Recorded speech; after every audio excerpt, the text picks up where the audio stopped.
Welcome, ladies and gentlemen, to week 8 of the Ploski Power Index. I'm joined this week by the executive producer, Mr. Christopher Phillips, the AD, and another reoccurring guest, Mr. Jacob Cuny, Dr. Locks. Gentlemen, how are we doing tonight? Pretty good here tonight. Glad to be here for week 8. Cuny, Thanks no for having gimmicks? me on the show again. No gimmicks today, just straight business. Straight business, Dr. Locks. We're going to see your potential playoff teams later on in the show. But gentlemen, we're going to hop right into the DPPI for this week, starting at the 12 spot. And man, oh man, is this man falling like an anvil. We have Truedat, Mr. Alex Truesdale, sitting at the 12 spot. Chris, what are your thoughts about Alex at the 12 spot? This team is officially, and I mean officially, done. There's no coming back. He will never crack out of this top 10 probably. He'll be right here, 10, 11, 12 the rest of the season. He's not going to the playoffs. He has no chance. He can't make a trade and fix it. It's done. It's over. He's Number cooked. 12. He's it's cooked. fair. It's done. King of the shitters. Cuny, what are your thoughts about Truedat, Alex's team? I got to say at 9, he's got the third highest point scored of the season. I think 12 is a bit low for him. I probably would have been more comfortable with him at about 10. But besides that, this is your world and we're just all living in it. Again, we could go over his team briefly. Sony Michel and Devin Singletary as running backs. Kyler Murray on a bad ankle is his best overall player. Devontae Adams who was in COVID protocol himself. Now he's going to have to deal with Jordan Love at QB. Adams stock is way down. Chase Claypool is a wide receiver 2. Jarvis Landry is a flex. My God. With absolutely no bench. Allie, you're no longer the king of the shitter section. Alex, the floor is yours. All right, though, boys, we'll move on to the 11 spot. And Allie doesn't go up that far because Allie is still one of the shittiest teams in this league. Allie coming at the 11 spot. At least I beat Drew. Cuny, what are your thoughts about Allie? Quality team name. That's the first thing that jumps out here. I do think that Dalvin Cook, as much as she overpaid for it in the draft, is at least been consistent. Can't really say the same for somebody else that we'll talk about down the draft, but I still like the Darren Waller, AJ Brown lineup. So I think 11, she's been shitter, but there's still some things to look at the team and provide some upside. It's not all downhill, but I don't know. What do you think, Chris? I think at 2 and 6, she's pretty much cooked as well. I think she's another team with Alex that you can erase from the playoffs. But to CUNY's point, there are some guys on there that you would have to worry about when you're playing her. So I don't think she's necessarily like a freebie win because I honestly don't mind her lineup. But in terms of playoffs, she's definitely done. So 11 is fair. Yeah, like we said, the difference between even 3 and 5 and 2 and 6 at this point in the season is your season's essentially over and you have a little bit of hope being 3 and 5. But move on, boys, to the number 10 spot. Still deep. Hold on, David. Can we before we hop into that spot, I do just want to say that I think in order to keep the integrity of this league intact, we should next season moving forward have some sort of punishment involved for the lowest performing team. Just my thoughts. Well, it's funny that you mentioned that. I remember Mr. Nicholas Humphreys, who refused to be on this week's episode for about the 4th time. He's one of the most difficult people to book out of this entire friend group.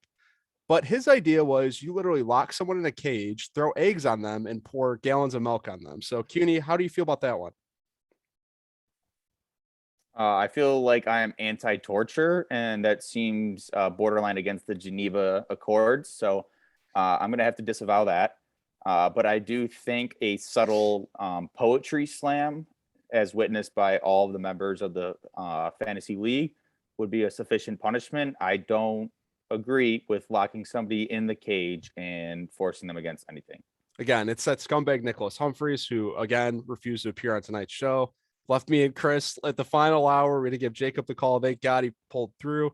Chris, what are your thoughts? Potential punishments for the overall last place team? If it's something that is actually not degrading, sure, I'm in. You should be punished for being the biggest fucking loser in a 12-man league, but doesn't mean you need to be tortured and made ashamed. So if we can think of something realistic, I'm in. If not, let's perhaps maybe a golden toilet for the biggest shitter, like I've done in years past, which Humphreys has had for the past 3 years, and I have no idea what happened to it. It sounds like money out of our pocket. I already had the trophy. You never seen it? It was a golden toilet. I saw it. It was a cool little gimmick, but yeah, Humphreys had it every year, and God knows what happened to it as he moved to the Carolinas. But gentlemen, we're moving on to the 10th team. Coming in at the number 10 spot is the importance of being the earnest, Mr. Brian Gold. CUNY, what are your thoughts about Brian's team at the 10th spot? I'm going to have to punt this one off because I don't have many thoughts right now. So, Chris, if you want to fill me in here. And then Chris, Yeah, what are your let thoughts me about come on Brian in. Gold? So let's break it down. 3 and 5. His whole bench is injured, and they happen to be his best players. Montgomery, Rogers, Kareem Hunt, Clyde Edwards-Helaire. So he's got some shitters in the lineup. Javonte Williams and Mike Davis is RB1 and 2s. So that's not ideal. He's 3 and 5. So to be fair, he has a chance. But if he doesn't win this week, I think he's officially cooked. He's Carson Wentz. Michael Pittman, honestly, has looked decent for him. He's got a chance to make the playoffs, but that is an absolute best scenario. So I like him at 10 here. And again, after the trade he made with me, pretty much, I think just ruined his playoff chances completely. He traded for Clyde Edwards-Helaire and Allen Robinson. We've gone over this trade before, but I mean, Allen Robinson is, if there's a guy that's an absolute, he has to be a drop. He has been absolutely horrid. He obviously didn't get moved before the deadline, but you look at Brian's team, and like you said, Mike Davis and Javonte Williams as his 2 best running backs. Just this is an absolute nasty roster. He's stuck in the shitter section, Brian. I don't see any chance of you making the playoffs this year. But again, we'll move on to the 9th spot. Hold on, I do want to give a little insight here, David. I've taken a look at the roster, and I do forget that there was breaking news today that Aaron Rodgers has actually committed a federal crime in relation to his fake COVID test. I'm not sure if he is going to be formally banned from the NFL, but I just want to put it out there that is this a bit? Yes. Oh, okay, it's I first thought you had me for a second there. I'll be honest. I know Aaron Rodgers tested positive for COVID, and I didn't know there was an inkling of a failed test and some malpractice. Nope, it was just a little bit of a bit. He failed. I ruined the bit. I apologize. Yeah, it is what it is. So let's move on to number 8 or 9.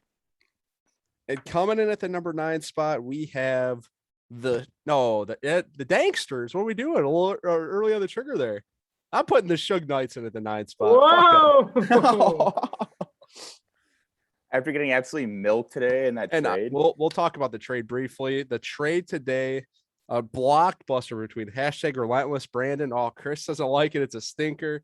#Relentless, Mr. Brandon McKinney, and the Suge Knights, Drew Johnson. The trade was Brandon traded Russell Gage, Rex Burkhead, Alvin Kamara for Chuba Hubbard, T. Higgins, and Christian McCaffrey fresh off the IR this week. Chris, what are your thoughts about the trade?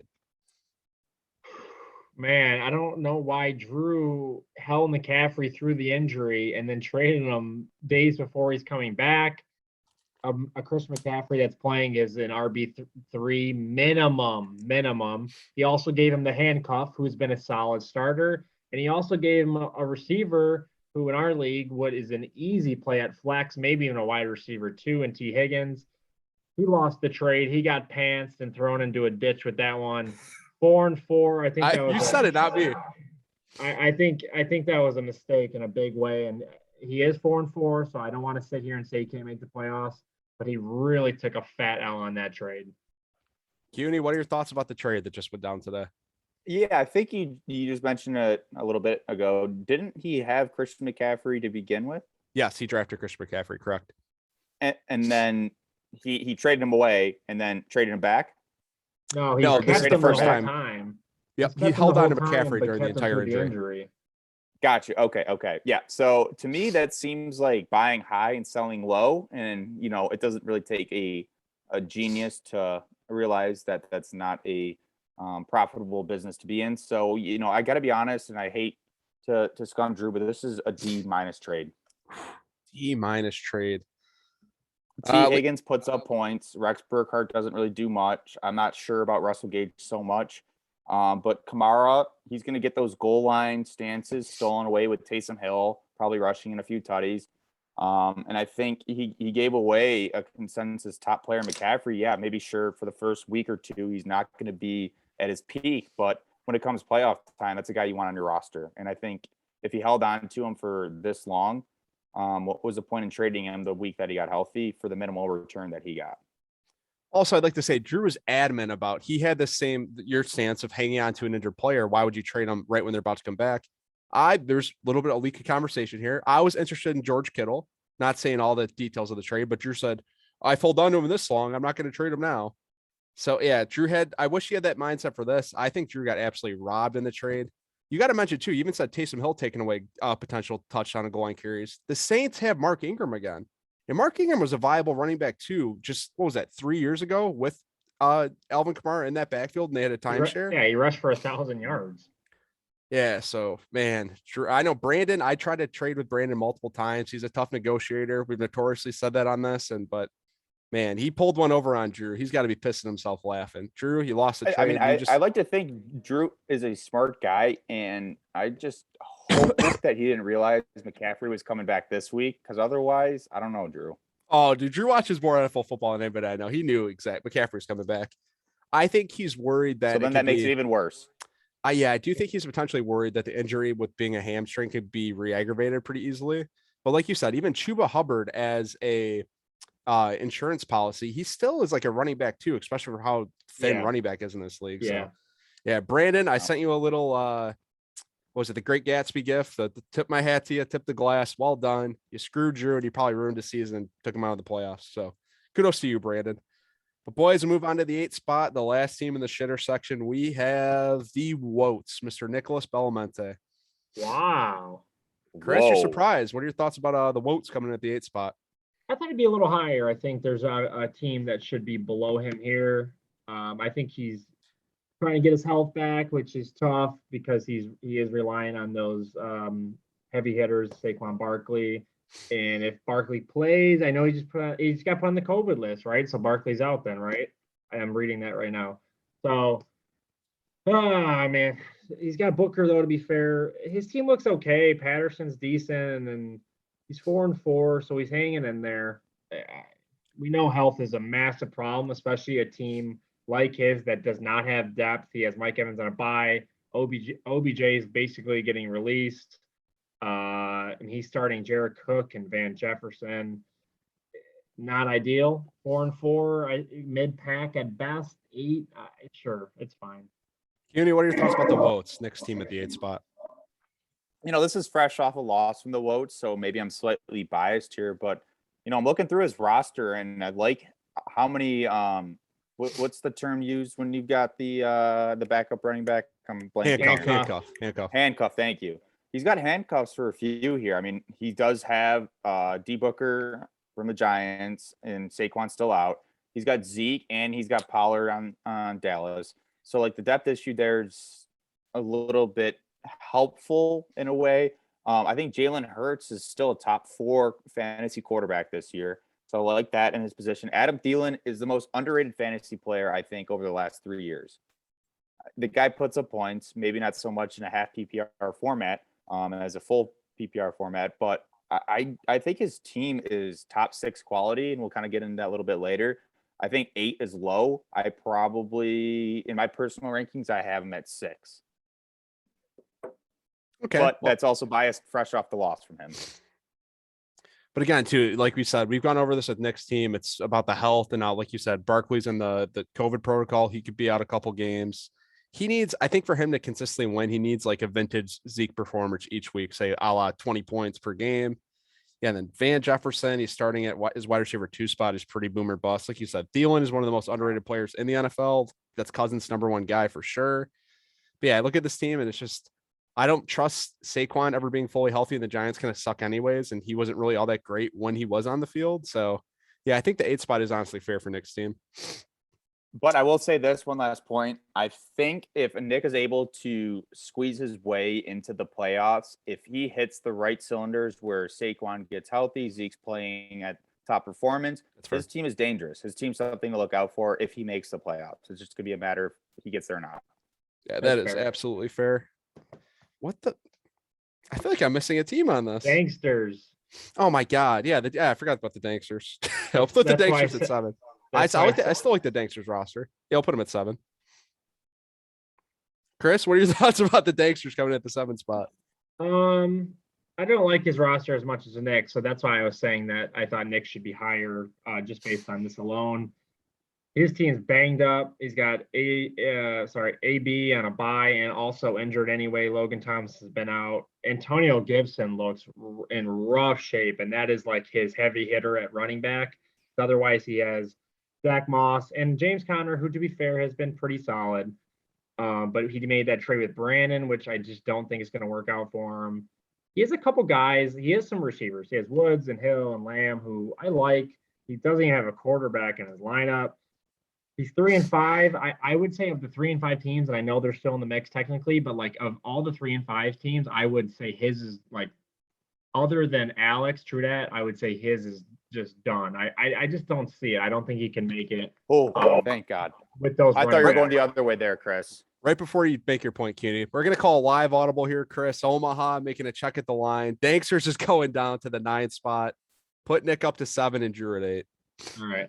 Fair. I think that's a good call. Wait, but Cuny, what are your thoughts about the Danksters team? I got to be honest. This was the 3-5 team that I think looks the worst.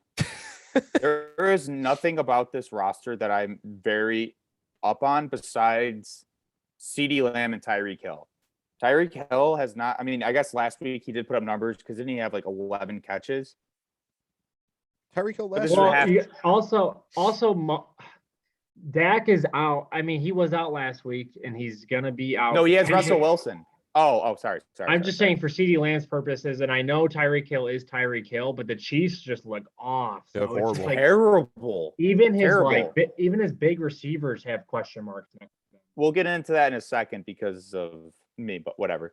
I got to be honest. I think that you put the Danksters as high as you did at 9. I would have probably put them more at the 11-12 range. I think moving forward, his roster is just nothing that impresses me.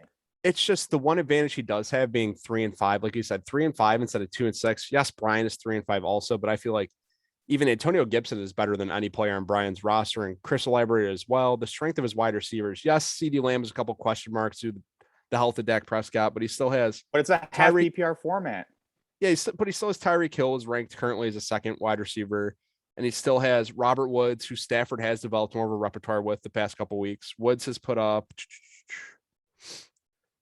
since week 4, 12.8, 22, 10.1, 12, and 19.2, pretty much wide receiver 2 type numbers.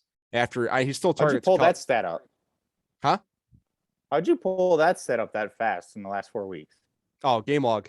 You think I'm pulling that out of my ass? Oh, no. Fact checking. Sorry. Keep going. Like I said, yeah, Robert Woods is starting at him and Stafford having more of a chemistry. Yeah, Stafford's still force feeding the ball to Cup, but yeah, Robert Woods has put up wide receiver 2 numbers the past month. So with the strength of his receivers, what are you going to say, Kenny? I was going to say, let's put it this way. By season end, I think the Danksters is going to end up at 11 or 12. Man, hater on the Danksters team. Okay, but I think that's fair.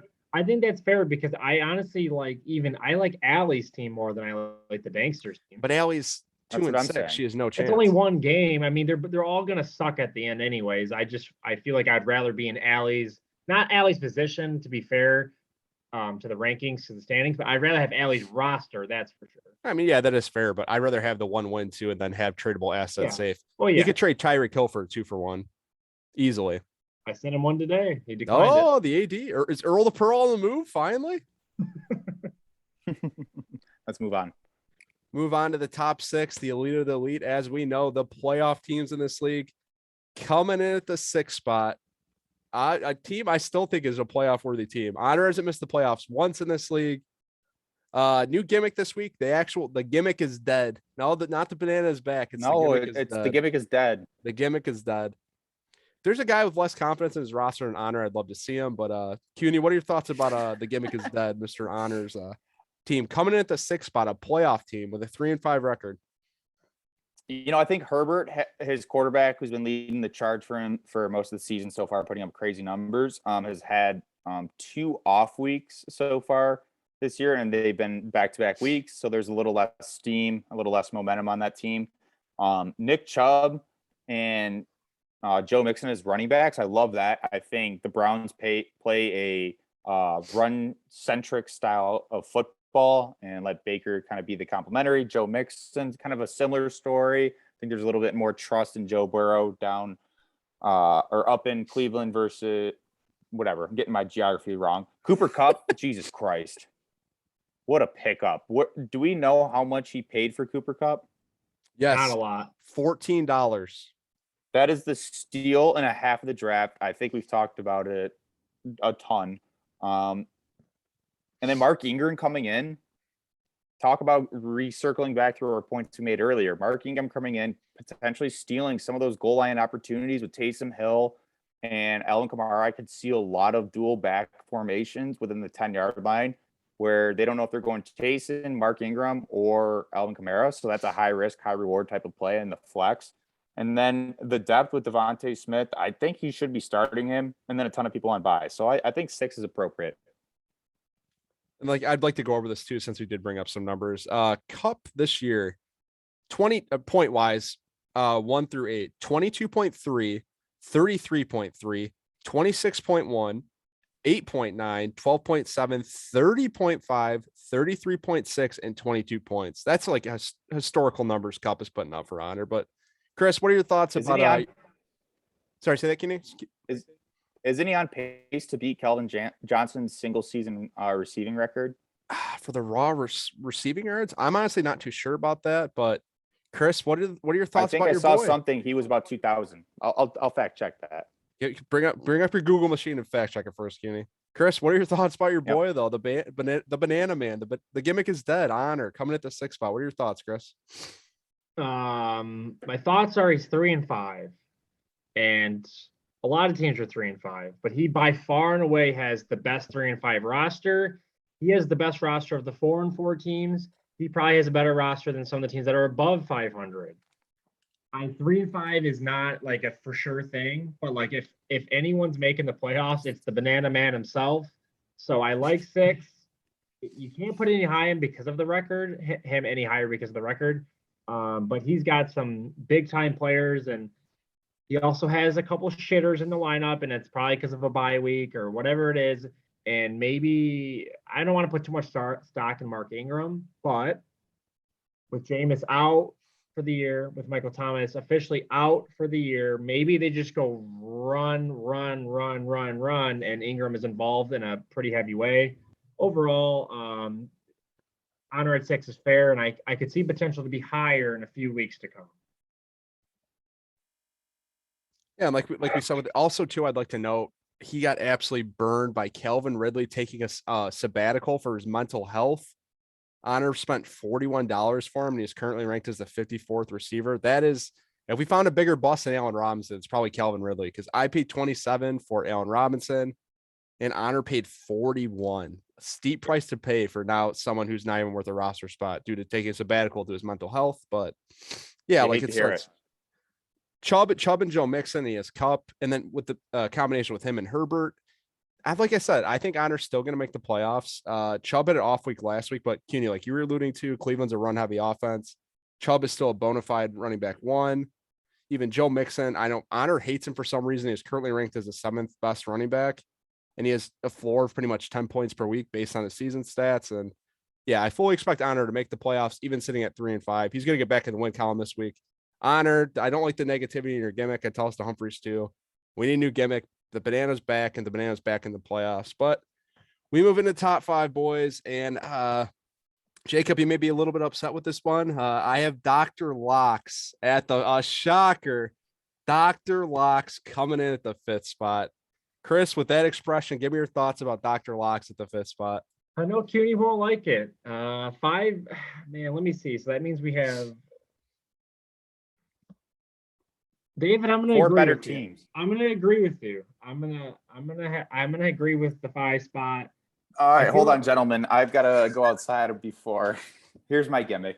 I feel like me and you have kind of been in a lockstep. We've had some worries about this team, and the depth issue. Kelsey and Mahomes are off. They continue to project as massive hits, and they just quite frankly haven't been. He has a man who is officially in prison off his teams, but that was a hit. That was a hit. He's allegedly. That was a hit. He's starting Darrell Williams alongside those two Chiefs. So he has 3 Chiefs in the offense on a team that's struggling. Judy as a wide receiver 2 is borderline.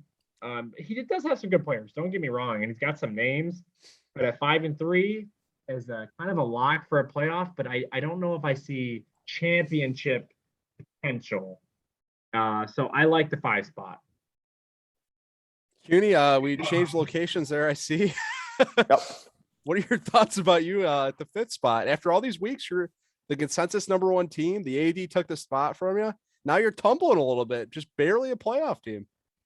Well, I'll say this, from the get-go, I drafted heavy on the Chiefs. I invested heavily in the Chiefs. And when you consolidate all of your risk into one team and 3 to 4 players, you're going to go through ups and downs. And right now we're in the down period. So I think the 5th ranking, I would have liked to see maybe a 4 or 3 spot. 5th, I can understand. I'm actually probably more accepting of the 5th ranking than I was the 2 ranking a couple weeks back. Because, the Chiefs objectively have looked like shit. Patrick Mahomes looks like he forgot how to play quarterback. Kelsey, I don't think does he block? What is he doing anymore? And then I also have Darrell Williams and is it Darrell Williams? Whatever the fuck his name is. Darrell Williams is correct. So I've got 3 Chiefs players starting right now, and it was my draft strategy from the get-go. Let's be very concentrated in a few players, few teams that I think are going to have good offenses, and it's starting to kick me in my ass. So I think the 5th ranking is probably appropriate. Like I said, I would have preferred a 3 or 4, but I think the Chiefs as an organization. What is this? Oh, God. Someone else has joined the call. Is that Brian Gold himself? He's still joining audio, so you could have let me finish. Picture, no audio. The importance of being earnest. What is this? We're back. Brian Gold. We are back. Right at the elite of the elite. He hops right in. Right in the middle of Dr. Locke's promo. Brian, how are we doing tonight? We're doing great. Number 10, I see. Brian, thoughts about I'll take it. being in the shitter section? I'll take it for now. I was a rough week losing Rodgers. For this week is going to put me in a tough spot. But I'm still confident. After his fraudulent claim against taking the COVID vaccine, him and Ruggs will be sitting in the same jail cell. Oh no. Wow. There it is. The first Henry Ruggs joke. All right, carry on.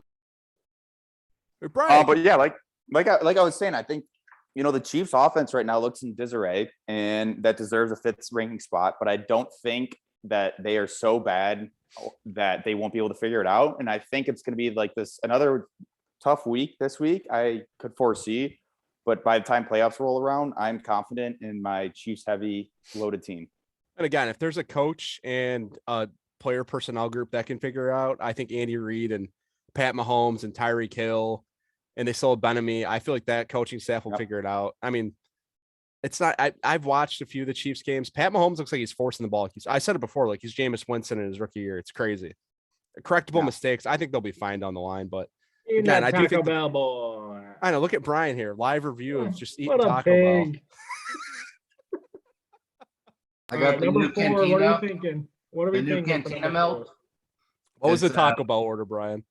I just got a couple of tacos today. The new Cantina milk is overrated. Don't get it. Mute your mic. All right, enough of that.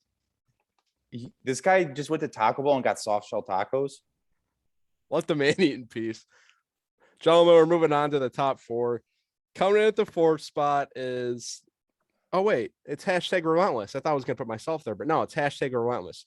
Brandon, Oh my God. After the blockbuster we just talked about, Brian, Chris, CUNY, and myself already elaborate on the trade after you had finished that little bite there. I'd like to hear your thoughts on the trade that went down today. I thought the trade is fine. McCaffrey comes back. Why not? Kamara's really good, but Brandon wants to shake him. Drew's desperate. Fine.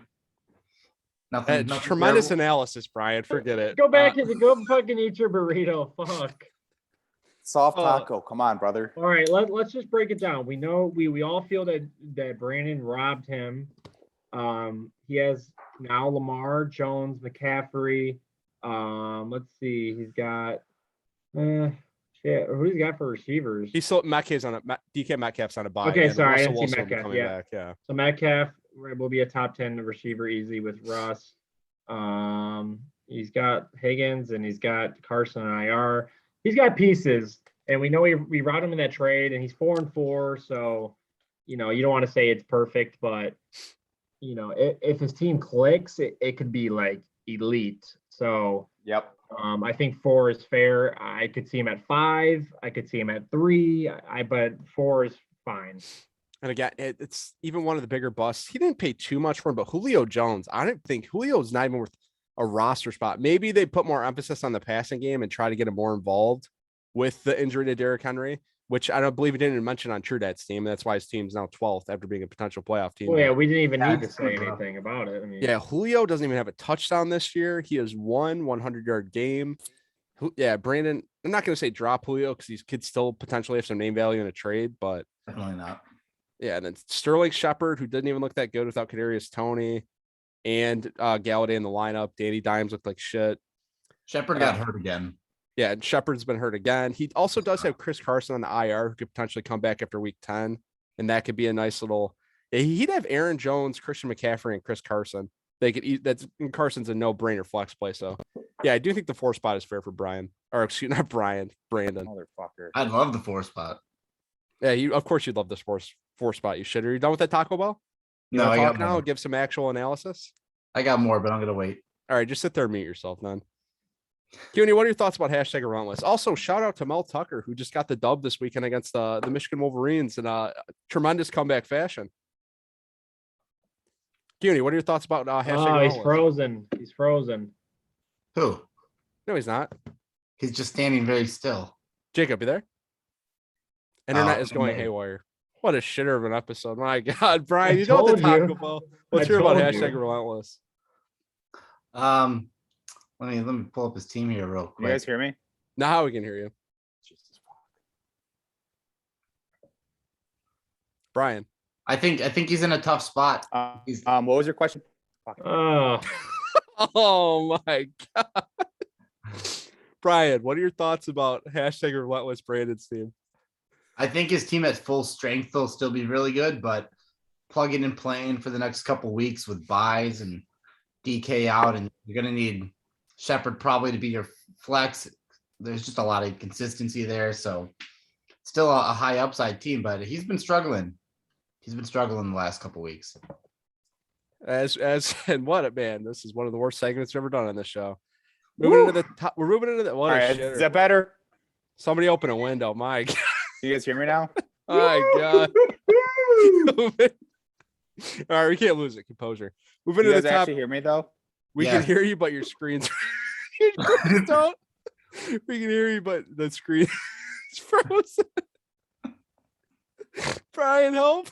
All right.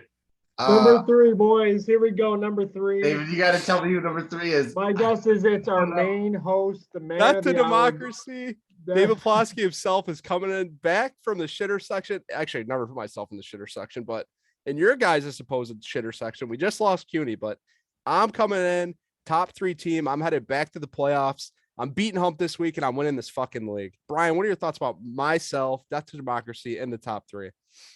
I think you got really lucky this week against me. You barely beat me. I don't think you should be number 4.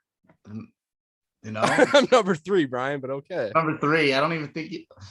I don't know about that. There seems to be a bias involved here. Khalil Herbert's on a short leash, you know, as time goes, and Oh, Herbert's the next Walter Payton. still waiting for Jamar Chase to stop scoring touchdowns every week to justify my trade. I'd like a little bit of substance behind your argument here, Brian. I don't have a ton. You barely beat me. What were you ranked last week? I don't remember. That's I 6. feel That like was a playoff team. Yeah, I think he was 5 or 6. I think this team's creeping up. I said it last week. I was kind of interested in the team.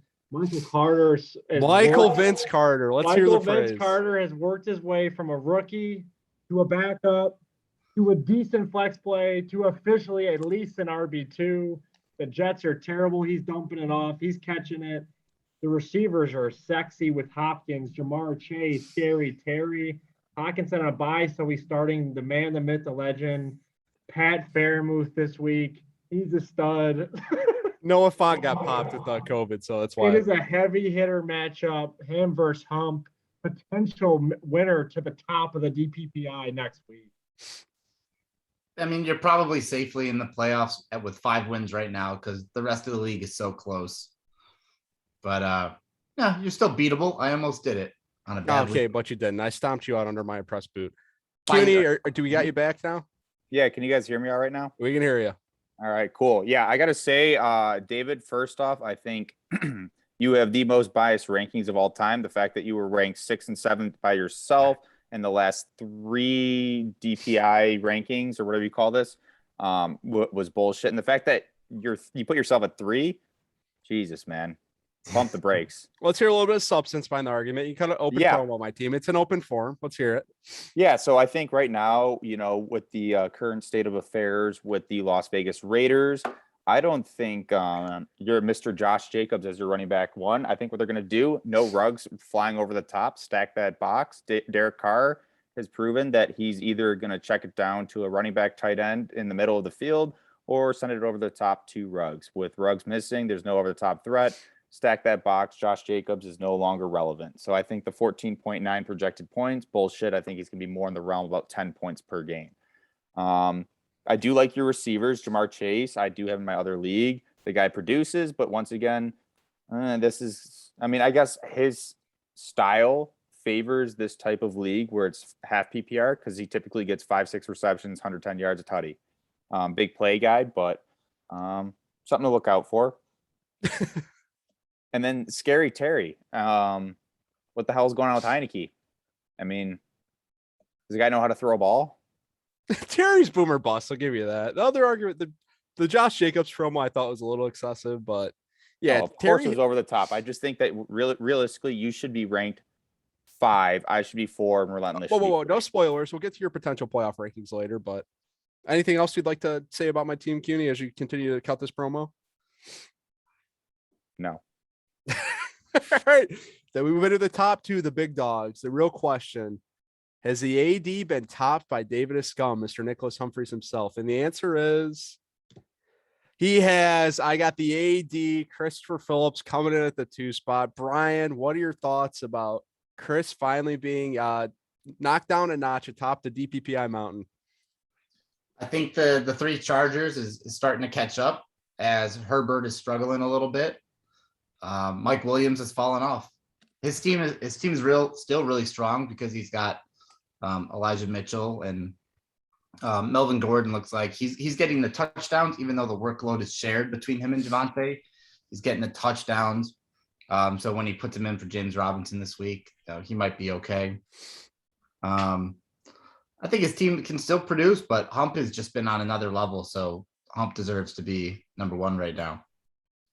CUNY, we see it still there. You look a little disinterested there, buddy. You still there? Yeah, I mean, I just don't really care. I just knew these 2 teams are going to be flip-flop either way. I think Humphreys has been the most underrated team in the league so far. Chris just came out of nowhere. So, I mean, it was consensus 1-2. It was coin flip for either. I sense a little saltiness that you're not the number 1 team anymore. No, I don't mind it actually. I think, No. I was referring to Jacob. I sense a little saltiness. This guy was the mainstay atop the DPPI. Sorry. No, I mean, of course, you're always jealous when you kind of lose that top ranking, but we gotta be better. But I think I'm gonna stick to my guns and not make some stupid ass trades. Like some people, a la the Shug Knights. Again, not to shit on Drew again, but you definitely just said that. You said it, not me. Chris, what are your thoughts? You lost the first spot. Is a Charger on the move this week? Finally, what are we thinking? Let me say this: 6-game winning streak, and I scored the 2nd most points this week. And I'm not mad about it. I'm cool with being 2. I have no problem. Hump's team has done another level. To Brian's point, I agree. I honestly would put Humphrey first. I scored the 2nd most points this week. That is with James Robinson getting injured within the first 5 minutes of the game, and that is with Mike Williams also giving me 2 points. And I still put up the 2nd most points. So I'm not worried about it. I have a fucking RB1 on the bench and Elijah Mitchell. I have an RB2 and Melvin Gordon on the bench ready to go. This team's ready to go. We're playoff ready. We're officially locked in 6-2. There's no collapsing. A Charger might be on the move. Stay tuned for some breaking news. But number 2 is fine. But we're going to keep this winning streak going versus the Shug Knights this week. Go to 7. Chris, can I get a ready to roll graphic on the screen? In terms of the playoffs, I am ready I don't have that to pack. roll. Thank you. Hey, production value I think we have here, Jacob. But obviously, this leaves one team atop the DPPI mountain. The man who was supposed to be on the show as a special guest, who was supposed to have a one-on-one debate with Brian Gold. We have David as Scum. He said he was going to change his team name after a loss, but it's not happening anytime soon. Nicholas Humphreys from, I think he was around the 11th spot all the way to number 1. CUNY, what are your thoughts about Hump's team? Yeah, talk about a slingshot rebound from the start of the season. I mean, did anybody really expect Brady to put up the fantasy numbers he's Not putting up this everyone. year? No. I mean, it's been ridiculous. I feel like everybody knows he's going to put up 4,200 yards and probably 30 tutties, but like the first 8 weeks so far, it just feels like he's playing on Lamar and Kyler Murray fantasy levels. So that's been such a huge pickup. I forgot what he spent on him, but it wasn't much if I remember correctly. CUNY, he spent $1 on Tom Brady. And to your point, Brady is currently ranked the number 1 quarterback. Right. So, I mean, he's got tremendous value there, and he was able to deploy his money elsewhere.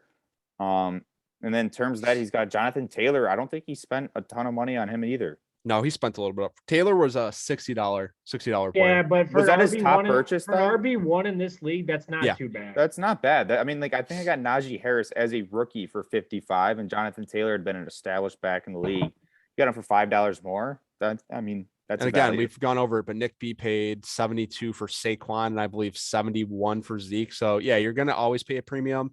Actually, Antonio Gibson, if I can look really quick, that the Danksters bought, Gibson was almost a $60 player himself. He was purchased for $59. So that just goes to show you got to pay up for running backs. But You do. And so I think he found tremendous value with Jonathan Taylor. And then with Darrell Henderson, I mean, he's 11th in running back rankings this year. And I don't know exactly how much he spent, but it just seems like Humphreys constructed such a Humphreys type of team.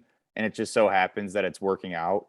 I think he does have the capabilities of making a play or a deep run in the playoffs. And he definitely deserves to be the number 1 team in the playoffs, but I'm going to save the rest of my point for the next segment.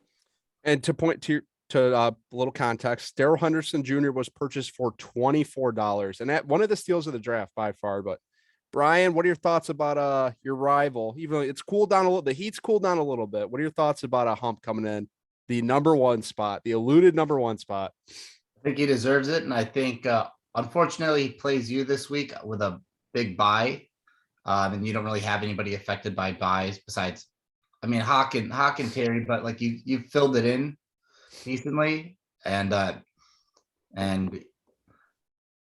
this is going to be the matchup to watch. This is the big one this week. He doesn't get Brady, doesn't get Godwin, so those are tough losses to have for him. But his team's great. Taylor has come around and really done what people thought he would. Even Justin Jefferson has not quite been. He hasn't been as explosive as he was last year, so there's still even more room for him to go off. His team's playing really well, and you got to give credit to him. He's definitely somebody I wouldn't want to play right now. And played him a couple weeks ago and didn't go very well. So he deserves it. See, that's the difference between me and you and Brian when it comes to fantasy football. I welcome every challenge. Hump's been on an absolute tear. The train stops this week. I'm taking out Hump in rain. I'm going to be number 1 by the end of the DPPI this year. I promise you boys this. But Chris, what are your thoughts about Hump's team? His team's big time, man. He's consistently putting up big points. They're not like just little fluky wins. They're not even close matchups. He's been dominating. He's 6-2 at the top with me, tied. He's on a 4-game winning streak. I'm on a 6-game winning streak. But he's got just some, I mean, even with his guys out this week, with Goddard and Godwin and Brady all out this week, he still has a really good looking lineup. So I like Humphreys at 1. I can see why he's there, and he's a major threat to my championship hopes here. Hump, I think you should play Goddard over Gesicki. It's my one advice to beating David. Yeah, free advice from I would one of also the like shitters. to declare David versus Humphreys just a heavyweight matchup this week. And at the same time, we have another loser leaves town match. We have the 3-5 Danksters versus the 3-5 Alex Trudat. Loser officially in the shitters and officially cooked from the league. Wow. Who am I playing? I do think we have enough time. We're gonna have to go kind of quickly here for actually Chris's and Jacob's potential. We're at the halfway point. I want your guys' top 6 for the playoff teams in this league. Chris, we'll start with you.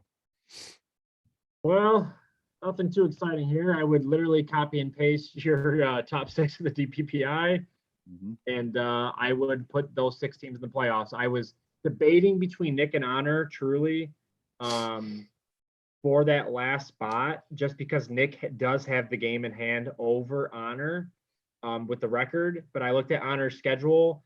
He plays Alley 2 more times. He also plays the Danksters 1 more time. And he plays Drew also, and then he plays CUNY, Brandon, and David, which those are 3 tough matchups. But if he beats Alley twice and the Danksters once, and he beats Drew, that's 4 wins right there, and basically would need to steal 1. So I kind of think he would get in right there. So I kind of had the tiebreaker over Honor to Nick, and I would keep the rest of the top 5. So I'd have that exact 6. So okay, the order's not really important because it is just playoff teams, but CUNY, I know you said you had a different, you wouldn't put me quite at 3, but how are your playoffs looking? Yeah, so at 6 right now, I have you, David. I think you're right on the fringe. At 5, I have I guess kind of a controversial pick right here. I've got the Woats coming in at 5. I've got myself at 4. I've got Relentless at 3, Humphreys at 2, and the AD himself at 1. So I'm going to copy and paste that and send that so Chris can add it to the graphic. Chris is typing it in right now. Oh, You said, you had Chris 1, Hump 2. Brian, can you go a little quick here? Can we get your top 6? Yeah. Let Chris finish typing this in though. Who else? CUNY, Nick at 6. I don't know why it's not sending to everyone. Just say it again. Brandon 3. Myself at 4.